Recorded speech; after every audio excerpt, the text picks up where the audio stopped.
Another one and count. Val leader. Okay, so Val, what are we doing forwards?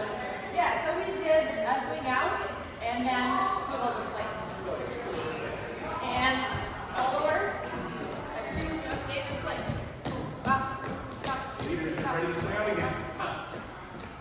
Forward, just focus on your swivels without caring the world. This is the most important thing in the world right now. Remember working on like the catching thing. Yes. We're always going to learn how to be caught. Yeah, and actually this is how I dance. Oftentimes I don't really catch my leader's shoulder or the arm. I just am caught. And by pulling your arms here, you actually have to catch it. So remember that if you can. And the leaders, we have to come in. Remember, you don't want to be here every time. So be sideways on that catch and then turn this side of your body that way. And a lot of you will go that way every time. Get back to where you started. So if we go here, I'm kind of sideways. I turn around. I get back to where I started.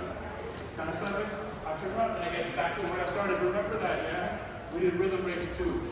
Low down. 5, 6, 7, 8, shove it. Let it, right into the swing out. Then we did points. Don't forget, man. Hey. Can't be right there. Just try to mess around. You got it. 5, 6, 7, 8. That's it. We'll see you not next week, but later.